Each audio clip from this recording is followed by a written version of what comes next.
So April is National Poetry Month, and Wednesday marks Shakespeare's birthday. So in celebration, Shakespeare in Detroit is hosting their 4th annual Sonnet Slam.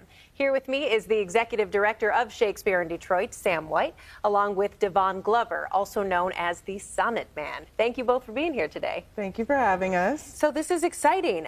We have all heard of poetry slams before, but what is the Sonnet Slam all about, and why the focus on the sonnet?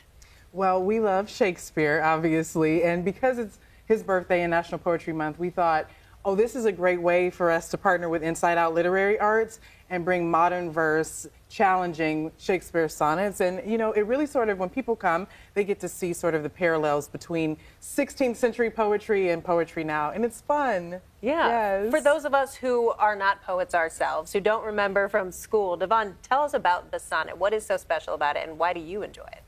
Well, sonnet is a small, it's very compact, and it's an easy way of introducing students to Shakespeare.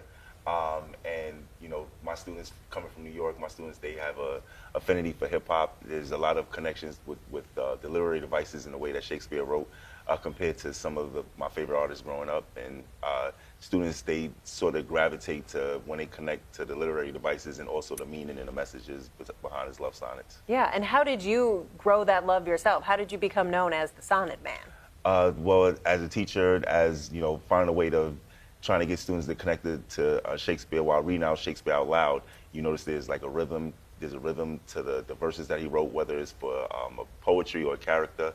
And that was the way, once I noticed that there was a connection to rhythm and rhyme, I saw there was like different hidden meanings reading between the lines. I thought this was a different way of connecting students to Shakespeare, and also the way he portrayed his stories is a way to connect to like real life situations. And since students they can't avoid Shakespeare, it was a way of getting them to embrace it and showing that, you know, there's a reason why Shakespeare's been being taught for centuries now. Very cool. So I know you're going to be doing a special performance, and I think we're going to get a little preview of that in just a moment. But before we do, Sam, tell me about the competition. Who is competing? Are these professional poets or people of all ages?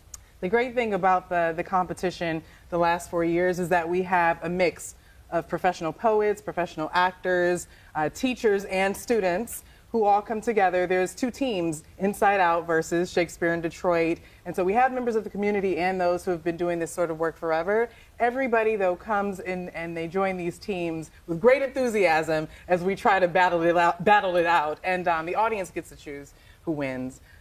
But it's all in good fun. It's a competition, but it's really just an opportunity for us to hear beautiful language in space together. A great event. We have the details on your screen right now. So that's tomorrow, Wednesday, starting at 5:30, and this is open to the public. It sure is, and it's free admission. And we have a big birthday cake for Shakespeare, snacks. Sonnet Man is performing, like you said. People don't want to miss it. It's really for the community, by the community, and we hope to see everybody as we celebrate William Shakespeare. Well, thank you so much for being here, and if you wouldn't mind giving us just a little bit of a preview of what we might see tomorrow night. All right. I would like to share Shakespeare's most recognizable sonnet, Sonnet 18.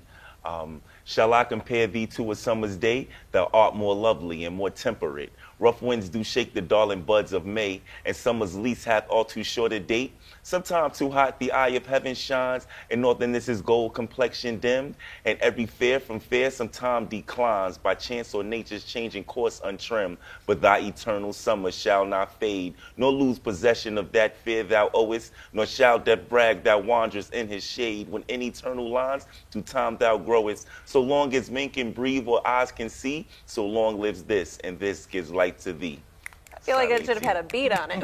That was great. Thank you so much. Appreciate and I see what you mean about teaching kids some of the parallels. Again, that is tomorrow night starting at 5:30. Where can we learn more about that if they want to look for tickets, more information online? Go to shakespeareindetroit.com or insideliteraryarts.org. And you can find us on all social media channels. All right, Sam White and Devon Glover, thank you both for your time. Thank you.